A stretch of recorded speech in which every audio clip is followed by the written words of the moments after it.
Good morning 12th class.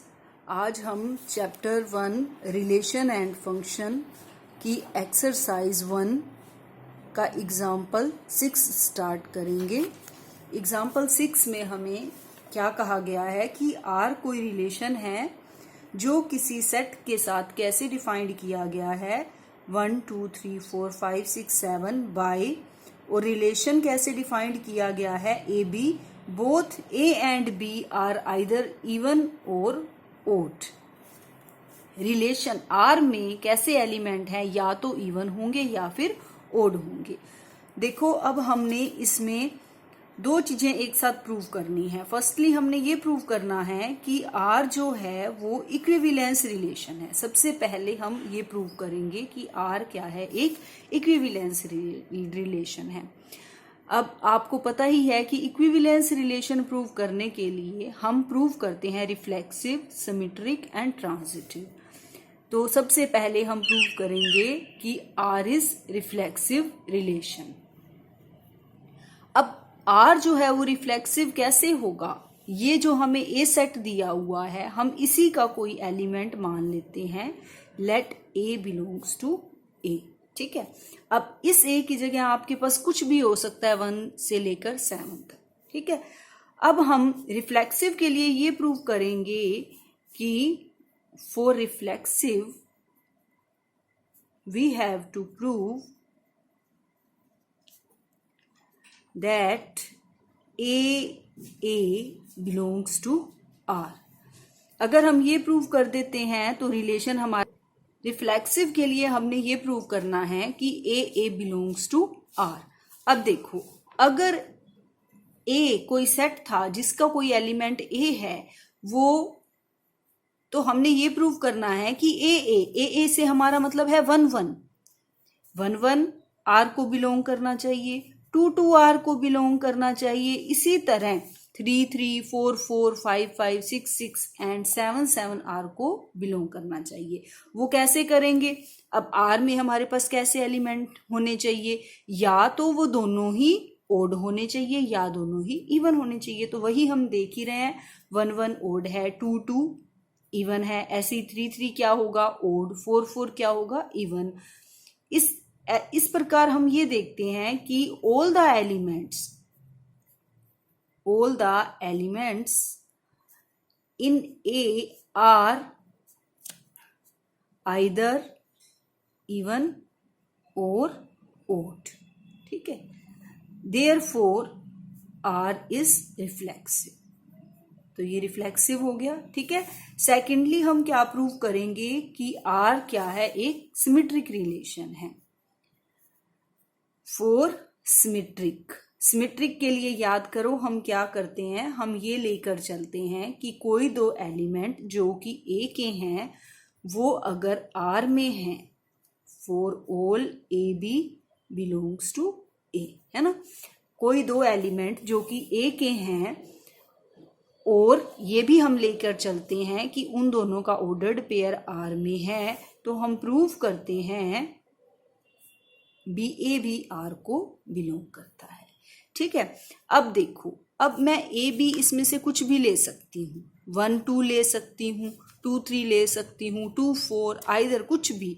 लेकिन किस हिसाब से लेने हैं मैंने, अगर मैं 1 2 लूँ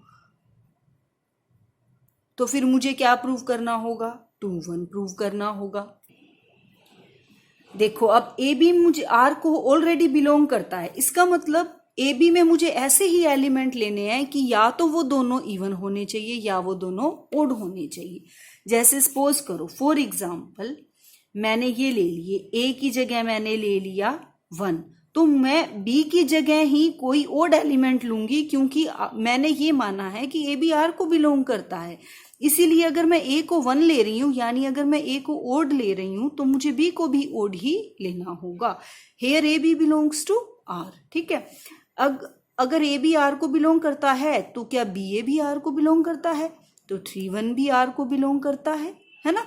3 1 बिलोंग करता है आर को, इसका मतलब बी ए भी आर को बिलोंग करता है।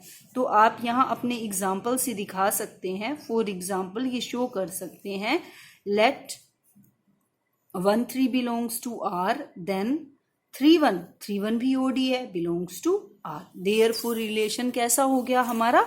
रिलेशन हो गया, देयरफॉर रिलेशन इज सिमेट्रिक। ठीक है।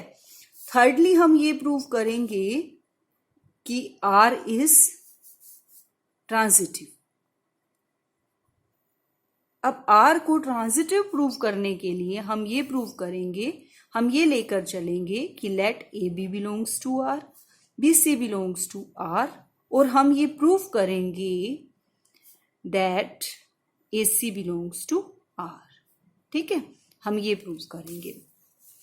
अब देखो, अगर AB R को बिलोंग करता है और BC भी R को बिलोंग करता है, यानी अगर अब मैं आपको इसका एक एग्जांपल देती हूं कि AB में मुझे या तो इवन लेने हैं या ओड लेने हैं। ठीक है, क्योंकि AB किसका एलिमेंट है? R का, और R में ऐसे ऑर्डर्ड पेयर हैं जो या तो इवन है या ओड। अब मैं एक एग्जांपल आपको इसमें 2 और 4 का ले लेते हैं हम, इवन का। Let 2 4 belongs to R। अब ये A हो गया, ये B हो गया। अब B हमने यहां लेना है, यानी 4। ठीक है, अब यहां C लेना है तो मैं यहां 6 ले लेती हूं, क्योंकि मैंने क्या चूज किए हैं? अब इवन। ठीक है, तो अब मुझे ये देखना है कि क्या AC क्या हुआ फिर? 2 and 6। 2 6 also belongs to R, है ना, बिकॉज R में कैसे एलिमेंट होने चाहिए? आइदर इवन और ओड। तो हमने ये लेकर चले थे कि AB R को बिलोंग करता है, BC R को बिलोंग करता है, तो हमने ये प्रूव कर दिया कि AC भी R को बिलोंग करता है। Therefore for AB belongs to R, BC belongs to R, this implies AC belongs to R। ठीक है, देयरफॉर रिलेशन कैसा हो गया? Relation is transitive. ठीक है, अब हमने ये तीनों चीजें प्रूव कर दी कि रिलेशन हमारा रिफ्लेक्सिव है, सिमेट्रिक है, और थर्डली ट्रांजिटिव है। अब अगर ये तीनों चीजें हो जाती हैं तो रिलेशन हमारा कैसे हो जाता है? देयरफॉर रिलेशन इज, या फिर R is an equivalence relation. Relation is an equivalence relation.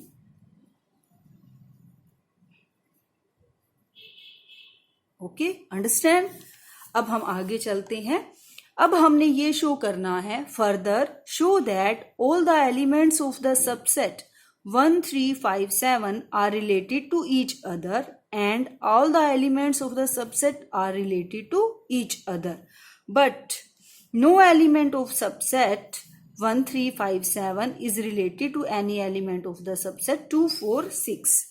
देखो यहाँ पर मैंने थोड़ी सी स्टेटमेंट मुझे लगता है गलत लिखी है। यहाँ पर and all the elements of the subset 2 4 6, यहाँ पर आएगा 2 4 6 are related to each other.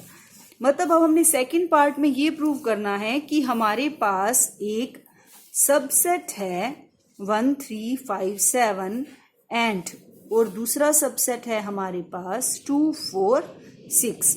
हमने ये प्रूव करना है कि इसके जो एलिमेंट हैं वो एक दूसरे से रिलेट करते हैं। देखो, ये तो यहाँ देखने से ही नेचुरली दिख रहा है कि इसमें तो सारे कैसे हैं? ओड एलिमेंट्स हैं। इसमें सारे कैसे हैं? इवन एलिमेंट्स हैं, है ना।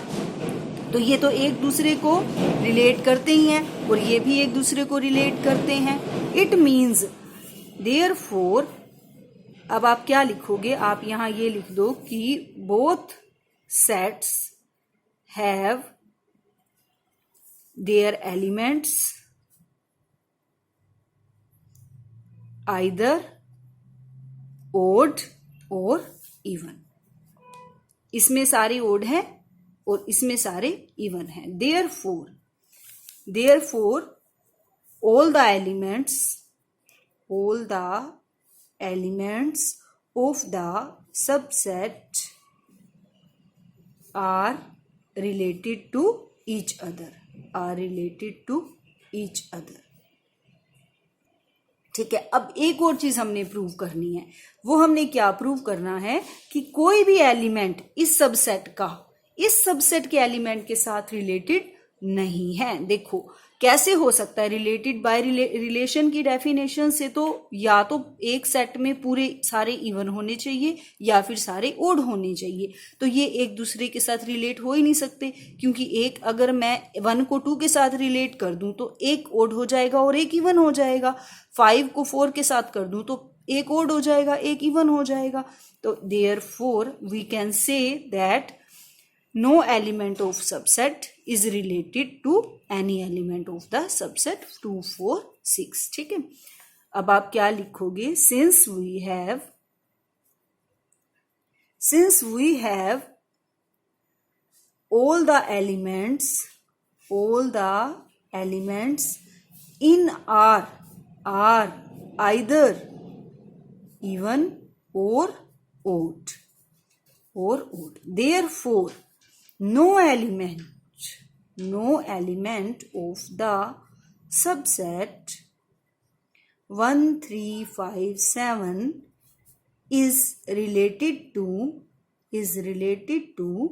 any element of the subset 2, 4, 6। ठीक है, therefore इसका कोई भी एलिमेंट इसके साथ रिलेटेड नहीं है। क्लियर हो गया आपको example 6? Now pause the video. अगर आपको समझ में नहीं आता तो इस वीडियो को दोबारा से पॉज करके आप ये इस एग्जाम्पल को दोबारा से समझ सकते हैं। Okay, thank you and see you next time.